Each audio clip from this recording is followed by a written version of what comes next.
Olá, graça e paz, a paz do Senhor Jesus. Eu quero convidar você, exatamente você que está assistindo esse vídeo agora, a fazer um estudo comigo. Esse estudo que nós iremos fazer agora, pela graça de Deus, por intermédio do Espírito Santo, será sobre a carta de Paulo a Filemão. Está preparado a mergulhar neste mar de informação? Você quer caminhar pelas páginas da Bíblia? Então vem comigo, Jesus será glorificado. Eu quero te convidar a participar deste momento tão enriquecedor, que é conhecer a palavra de Deus de uma forma diferente. Mas como assim de uma forma diferente? Revelada pelo Espírito Santo de Deus. Ninguém melhor, né? Afinal de contas, ninguém melhor do que o próprio autor, pelo próprio Deus, aquele que inspirou os escritores a escrever, aquele que conduziu os apóstolos, né? Por isso nós vamos passear um pouquinho pelas páginas também, dando assim um contexto mais claro pelas páginas de Atos dos Apóstolos, como o nome mesmo já sugere, Atos dos Apóstolos. Então eu quero convidar você tem fome e sede de conhecer a palavra de Deus? Então se prepare, porque o Espírito Santo ele vai iluminar a sua mente a partir de agora. Nós iremos fazer vídeos curtos, mas vai ser para a glória de Deus e bastante informação para você que, como eu, é um amante da palavra de Deus. Olha, 1 Timóteo capítulo 6, verso de número 16, a Bíblia diz que Deus ele habita na sua luz inacessível. Essa luz inacessível é a luz que vai nos dar entendimento. Quer saber mais?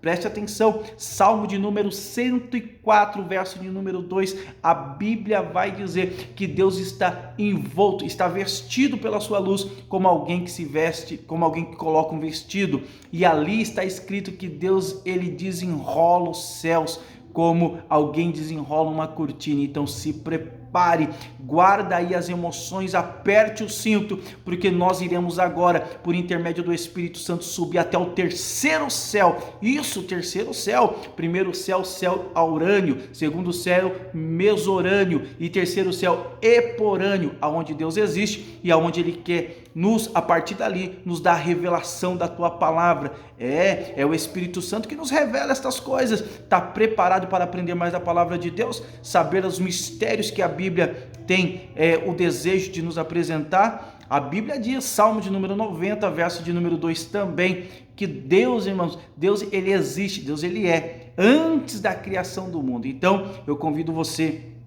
vamos fazer esse estudo aí de a carta de Paulo a Filemão. Antes da gente caminhar aí por esta carta, né, que tem 25 versículos e muita coisa Deus vai nos ensinar por intermédio da vida de Paulo, assim como aquela carta que para Filemão teve a sua importância, para Filemão também tem a importância para nós, e eu louvo a Deus por isso, glória a Deus nas alturas. Mas para isso nós precisamos aí introduzir algumas informações, e eu quero dizer para você que quando Paulo ele tem um encontro com Jesus ali no caminho de Damasco, né? Nós podemos dizer a primeira experiência que Paulo tem com Deus. A caminho de Damasco, ele se converte, agora ele se torna um crente em Cristo Jesus. Paulo vai passar aproximadamente o período de 14 anos aí, até que Barnabé vai levar Paulo para a igreja que estava em Antioquia, e ali Paulo e Barnabé vai trazer um enriquecimento, né? A igreja vai crescer de forma esporádica, a igreja será muito edificada pela vida desses dois grandes homens de Deus, até que dali eles possam partir para a obra missionária. Preste atenção, Apocalipse nos revela que há uma bênção para aqueles que ouvem, para aqueles que leem, para aqueles que guardam a palavra. Então que você possa guardar essa palavra.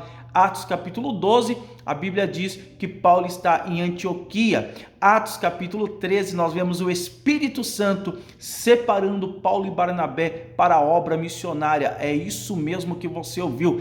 Quem separa pessoas para fazer a obra de Deus não é o homem, é o Espírito Santo de Deus. Porque o Espírito Santo de Deus é o agente, é o meio pelo qual nós iremos fazer a obra de Deus por excelência. Por isso, a promessa de Jesus em Atos capítulo 1, do verso 8 em diante é: ficar em Jerusalém até que do alto seja revestido de poder. Não tem como fazer a obra de Deus se você não for revestido de poder. E quem é que vai revestir a igreja de poder? Exatamente o Espírito Santo de Deus. Então o Espírito Santo de Deus, enquanto os irmãos estavam lá na igreja em Antioquia, orando e jejuando, Atos capítulo 13, orando e jejuando, o Espírito Santo falou e disse: separa para mim Saulo e Barnabé para a obra missionária. E aí eles vão fazer aí a obra missionária. Eu quero só passar algumas informações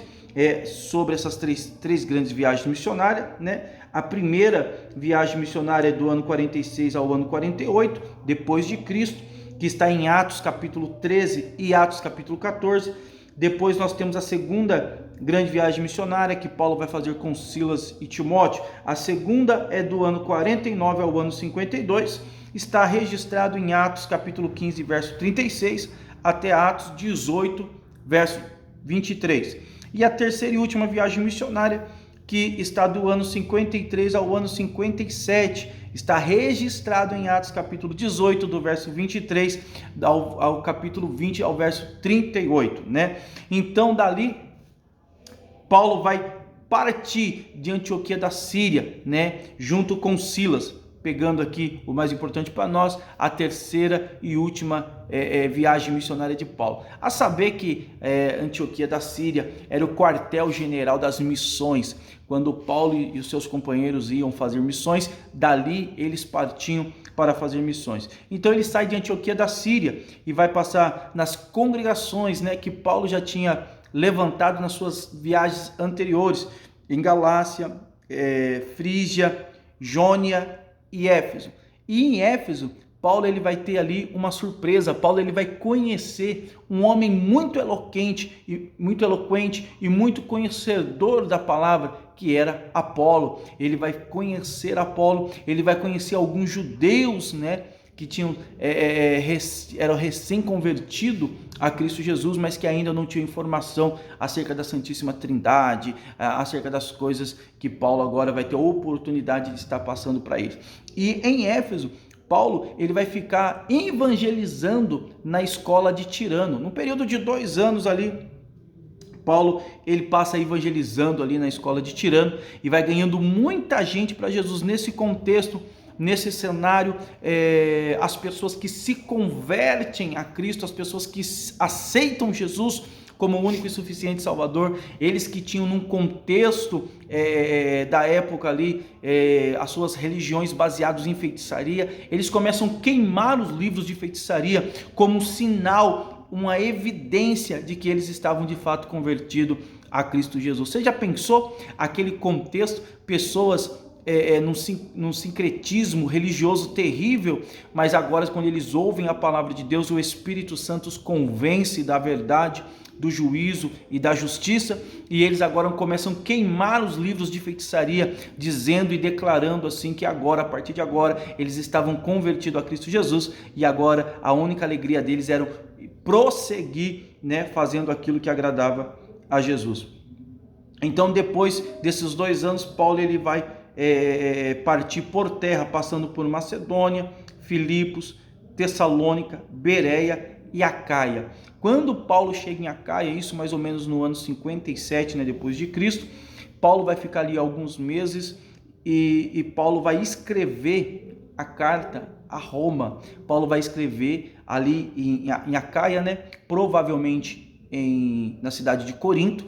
Paulo vai escrever a carta aos romanos, né, aos crentes em Roma, e Paulo vai dizer, né, que um dos motivos é aquele que tinha desejo de ter com os irmãos, de visitar, de ver como é que os irmãos estavam, e sim, depois que estivesse, né, ali, ele pudesse ter a oportunidade de pregar a palavra. Imagina Paulo, irmãos, chegando, olhando para a Ásia e vendo que todas as regiões Paulo já tinha alcançado pela graça de Jesus, né, por intermédio do Espírito Santo, e as pessoas tinham aceitado a palavra de Deus, aceitado Jesus, e agora Paulo queria viajar para a Europa. Paulo queria justamente levar a palavra de Deus em lugares que ele ainda não tinha oportunidade de estar e não tinha ainda sido pregado a palavra de Deus. Então isso é um dos objetivos que Paulo ele escreve a carta pedindo que os irmãos possam estar enviando ele, né, para que possa estar pregando ali a palavra.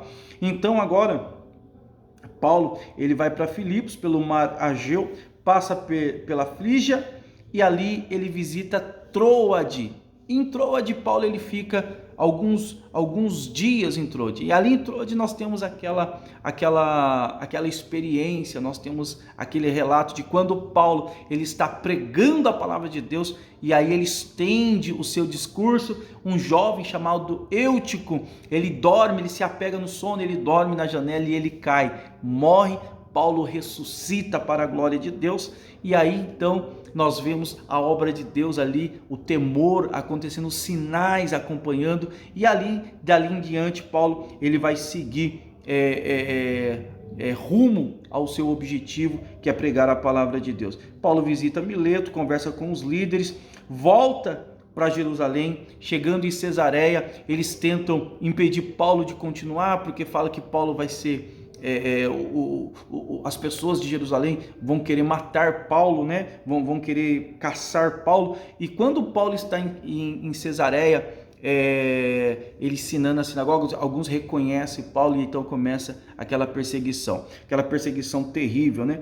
Paulo é preso, Paulo é mandado e ele vai conversar com o procurador Félix, depois com o procurador Festo, e diante, né, do rei Agripa, e dali Paulo então ele alcança o seu objetivo, já que a vontade dele é ir para Roma. Então ele vai conseguir, através de uma apelação, a falar com César. Então Paulo tinha um plano, Paulo tinha um projeto, mas o céu já tinha preparado outros meios, que ainda que Paulo estivesse passando por prisões, nós vamos ver bem claro isso na carta a Filemão, ele nunca atribui a sua prisão a homens, mas ele atribui a sua prisão a Cristo. Ele fala: eu, Paulo, prisioneiro de Cristo, porque até no meio das adversidades nós entendemos que Deus está no controle. No meio das adversidades Deus vai nos usar de forma poderosa. O Espírito Santo pode estar falando com você neste momento. Você pode estar passando por um processo, por algo que para você você não entende, mas é no meio disso que você está passando que Deus ele quer te usar. Talvez as pessoas que Paulo alcançou em meio da prisão, ele não alcançaria de outro meio. Calma aí, continua acompanhando os vídeos que nós iremos lançar, que eu vou continuar este vídeo até que nós possamos aí introduzir de forma completa e profunda a carta de Filemão e assim dar continuidade. Deus te abençoe em nome de Jesus.